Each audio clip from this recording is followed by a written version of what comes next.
오늘 본문은 창세기 28장하고 연계해서 보시면 좀 더 이해하기가 쉽습니다. 창세기 28장과 오늘 본문과의 사이에는 몇 장밖에 없지만 20년이라는 세월이 훌쩍 지난 그런 시점입니다. 이 야곱은 원래 차남으로 태어났죠. 그런데 우리가 아는 대로 쌍둥이 형 에서와 눈이 좋지 않은 아버지 이삭을 속이고 장자권을 훔쳤습니다.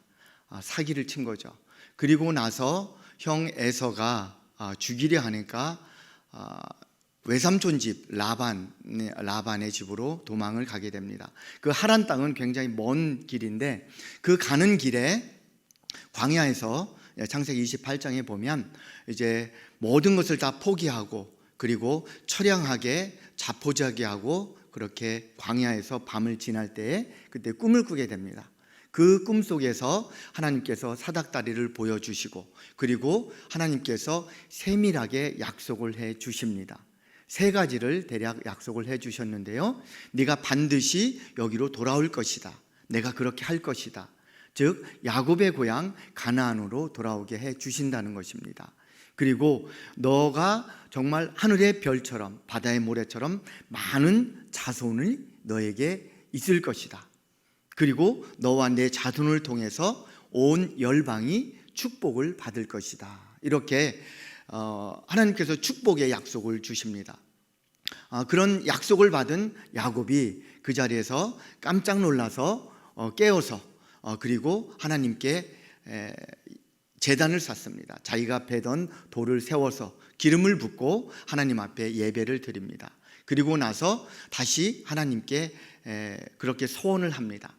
하나님께서 제가 여기까지 다시 돌아오면 제가 하나님께 예배 드릴 뿐만 아니라 나의 모든 신앙생활, 예를 들면 11조와 같은 그런 언급을 하면서 그렇게 하나님께 다시 한번 정말 맹세하는, 믿음으로 맹세하는 장면이 나온 것입니다. 그리고 그 이후에 저와 여러분이 잘 알듯이 20년 동안 라반이라는 야곱보다도 더 야비한 그러한 한 수 위에 그런 사기꾼 같은 외삼촌 라반의 집에서 20년 동안 일을 합니다. 그런데 품삯을 제대로 받지 못하는 그런 상황 속에서도 하나님의 도우심으로 그가 그만의 재산을 축적하게 됩니다. 그리고 외삼촌 라반이 보내주지를 않는 거예요. 야곱은 하나님의 말씀에 따라 이제 가나안으로 가고 싶은데 보내주지를 않는 것입니다. 왜냐하면 라반 입장에서는 야곱이 일을 너무 잘하는 거예요. 너무 열심히 하고 또 너무 잘하고 하니까 끝까지 붙들어 놓고 바로 일을 시켜 먹을 그런 심산이었던 거예요. 그런데 야곱이 거기에서 주저앉을 사람이 아니었죠. 그리고 야곱은 나름대로 머리를 써서 외삼촌 집을 탈출합니다. 그리고 와서 가나안 땅으로 돌아오는데 돌아오는 이 모든 과정에서 정말 힘들고 어려운 과정이 있었어요. 그런데 거의 가나안 땅에 도달해서 가장 큰 장벽에 부딪힙니다. 그것이 바로 형 에서를 만나는 일입니다.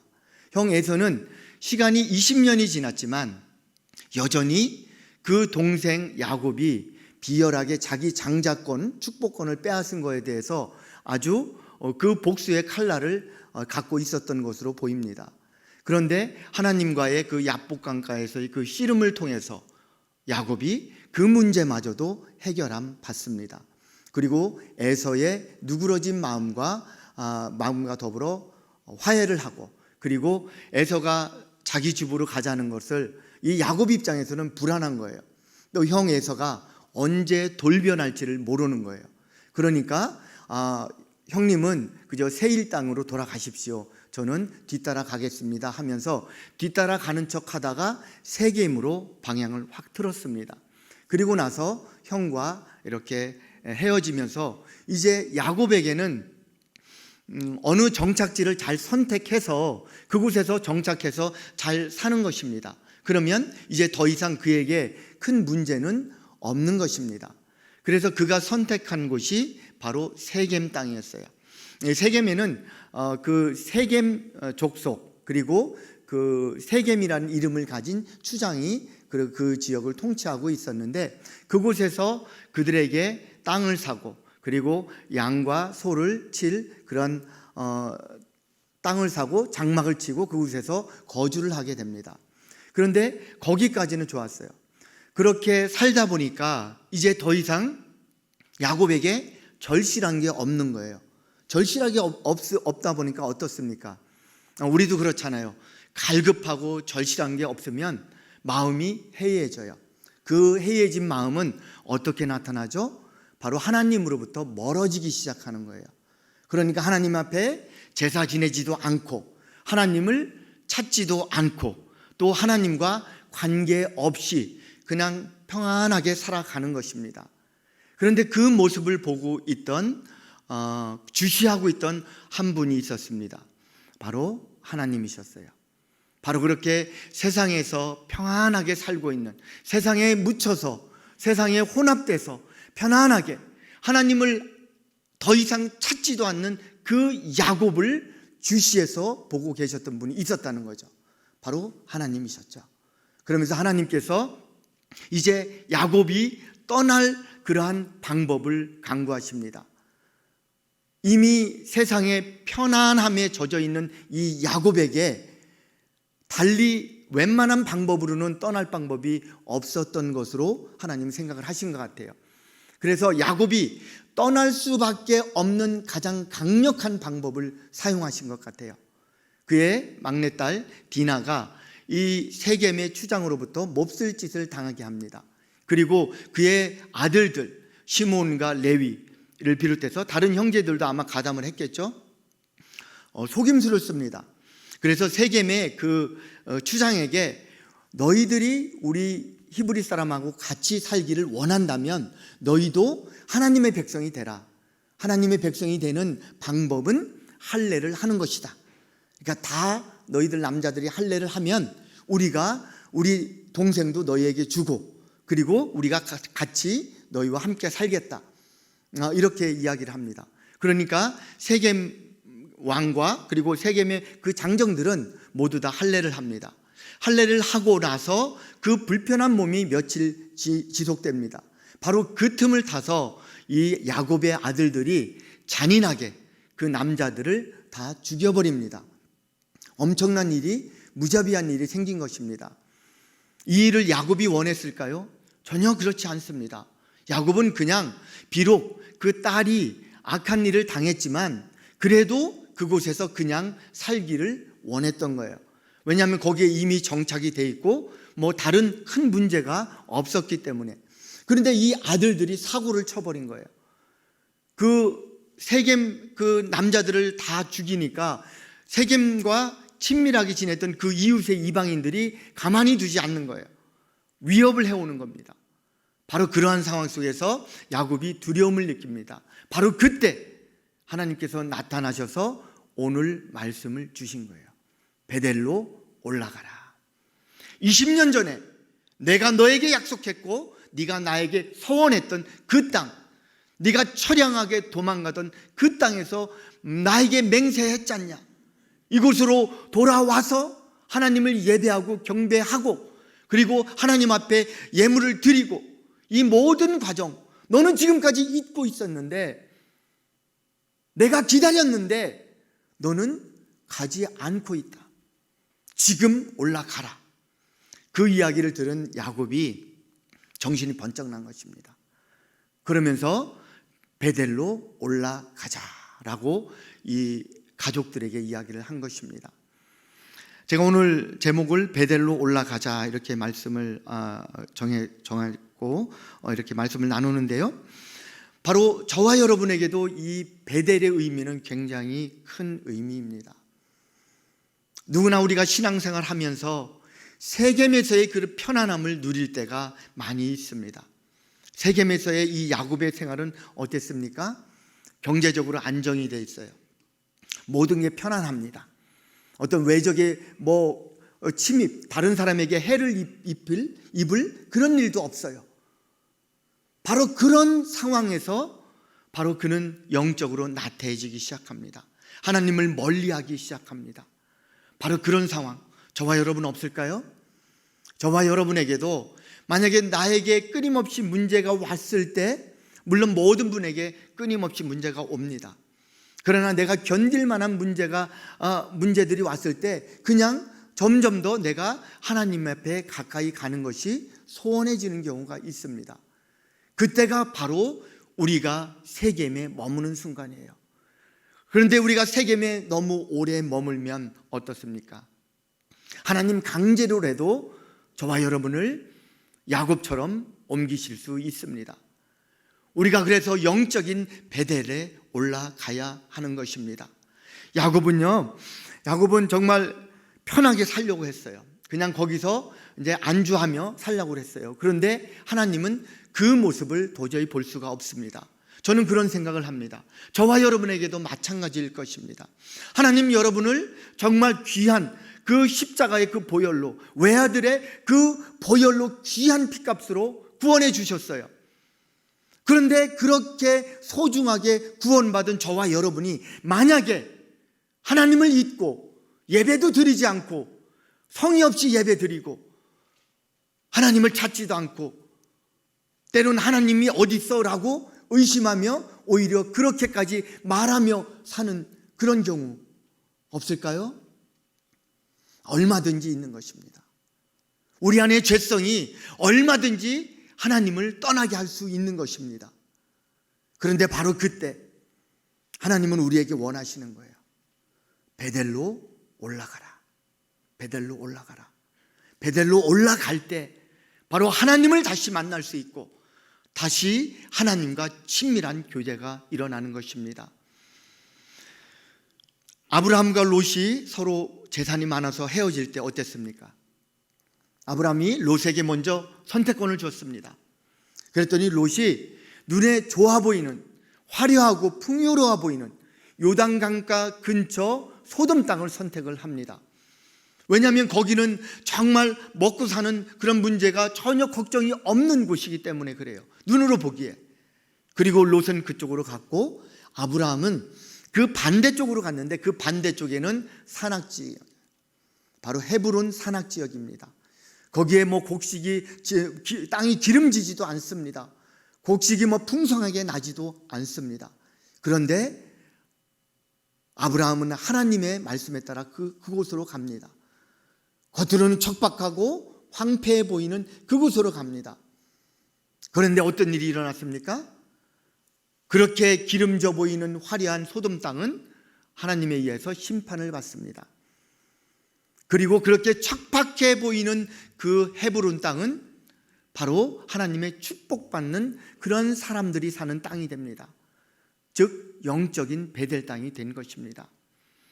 저는 오늘 본문을 묵상하면서 그런 생각을 했습니다. 다윗을 한번 생각을 해봤습니다. 다윗에게 베델은 어디일까? 그런데 다윗에게 베델은 아마도 엘라 지역일 것입니다. 엘라 땅일 것입니다. 엘라가 어디죠? 바로 골리앗과 만나서 싸워 이긴 곳입니다.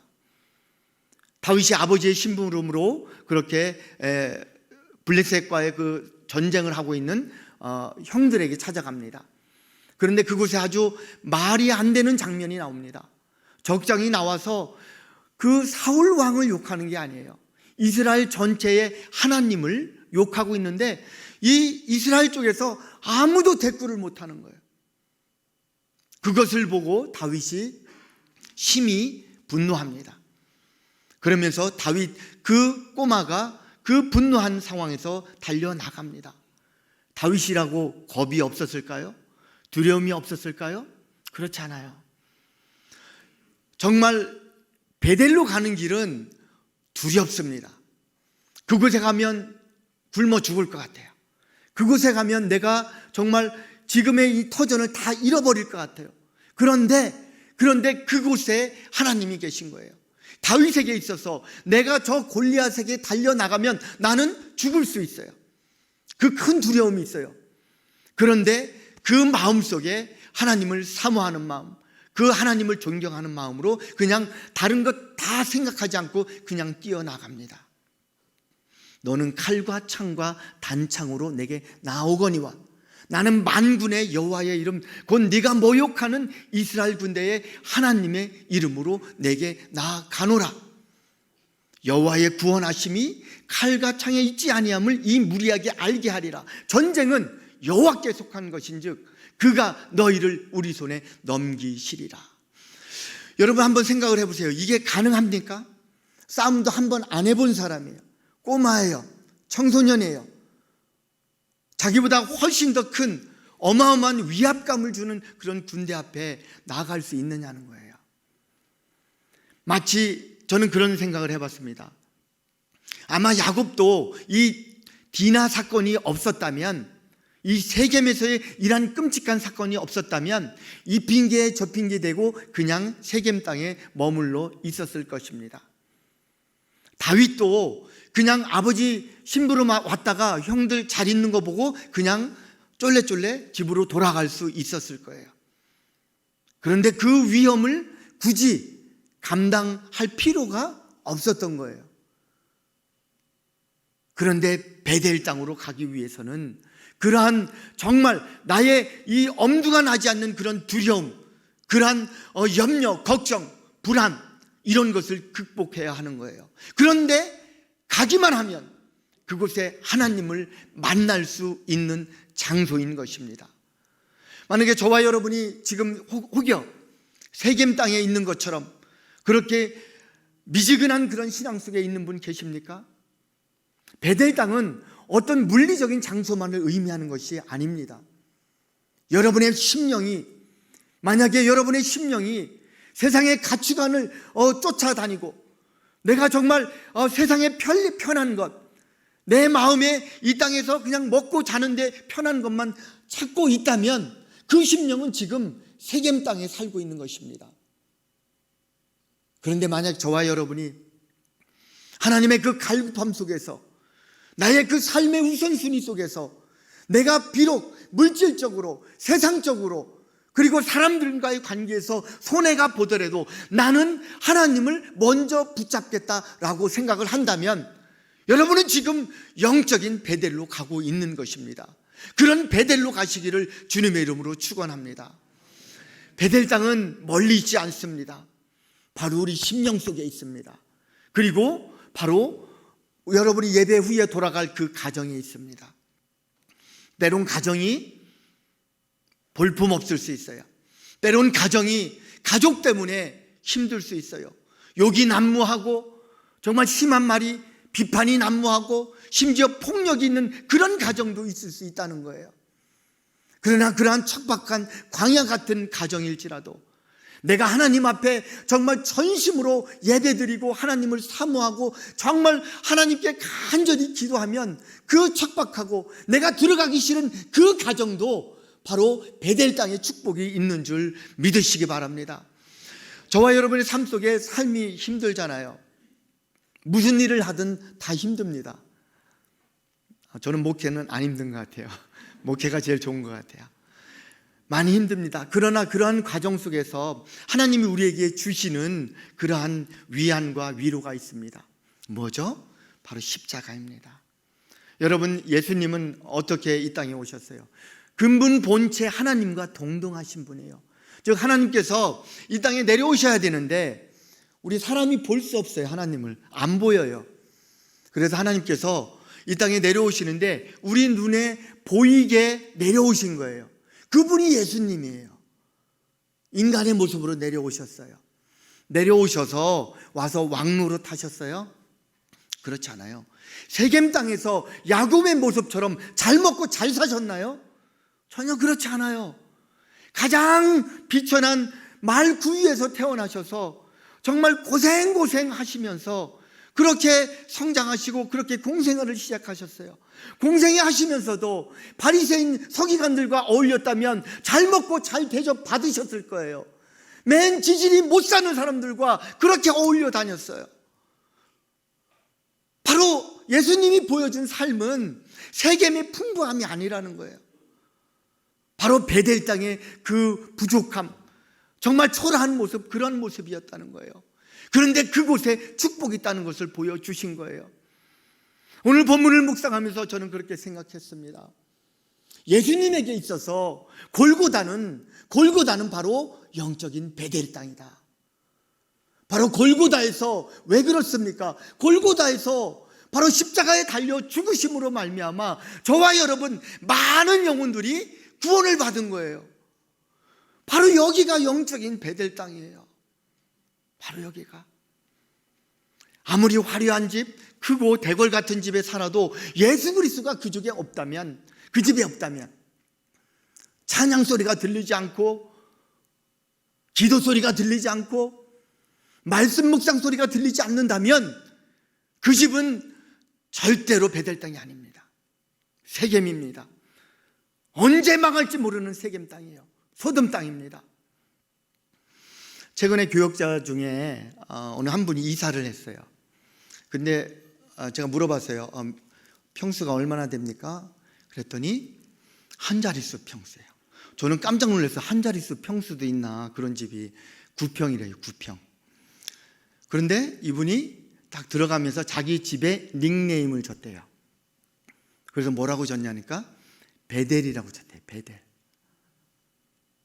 여러분 100평, 200평 그런 집 사시는 분 없죠?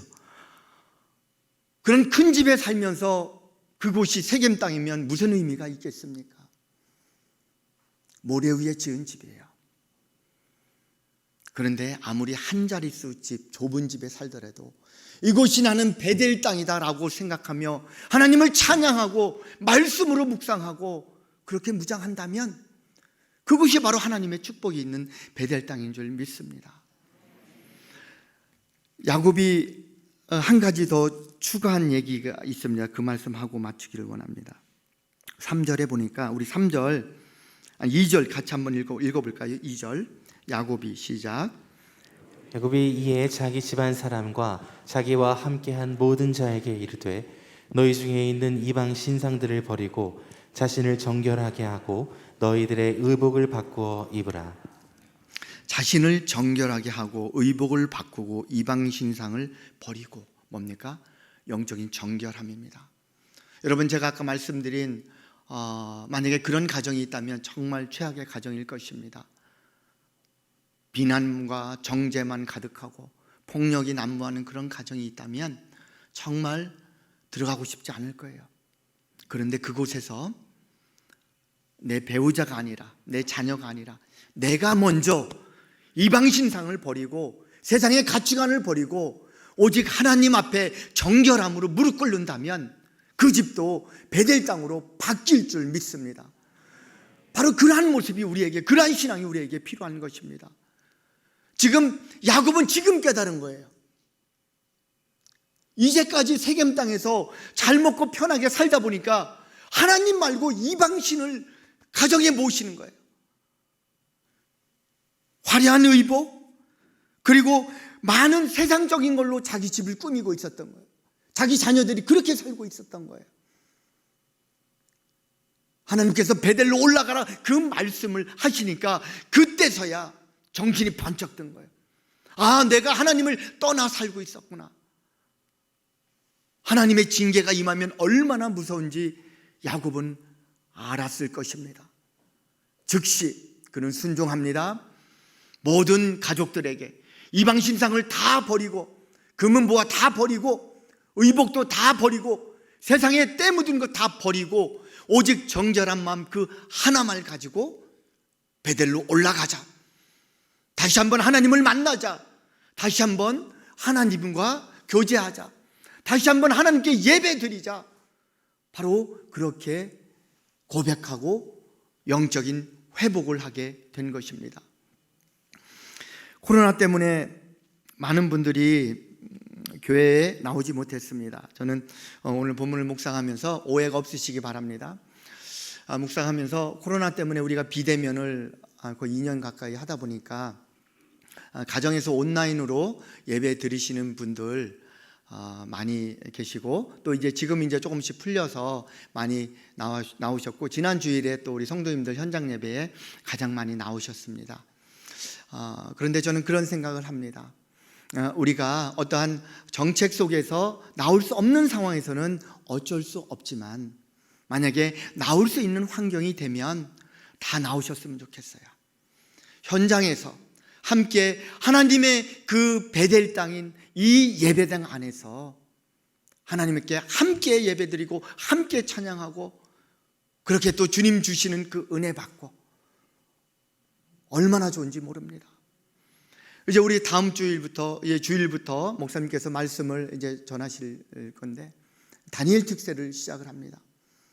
우리 로마서 8장을 중심으로 넉넉히 이기느니라 라는 제목으로 우리 다니엘 특세를 시작을 합니다. 여러분 삶 속에서 여러분 힘으로 이길 수 있습니까? 이길 수 없어요.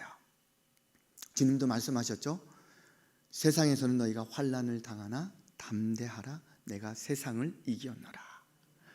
하나님이 이기셨기 때문에 우리도 그분을 따라 그분을 믿고 신뢰하고 나아가면 우리도 이길 수 있다는 거예요. 우리 혼자서는 못 이기는 거예요. 바로 그 영적인 비법이 적당한 표현인가요? 영적인 그 비법을 담임 목사님께서 다음 주 다니엘 특세 때 선포하실 것입니다. 모두 이 자리에 나와서 함께 은혜 받으시기를 주님의 이름으로 축원합니다. 다 나오셔서 축제 속에 그렇게 하나님 앞에 정말 영적인 베델에서 무릎 꿇고 나의 그 오랫동안 나를 묶고 있는 문제들이 있다면, 나를 괴롭히는 그러한 불안과 그런 두려움이 있다면 이 특세 동안에 다 풀어보고 하나님 앞에 기도하며 간구할 때 넉넉히 이기면서 풀어가기를 주님의 이름으로 축원합니다.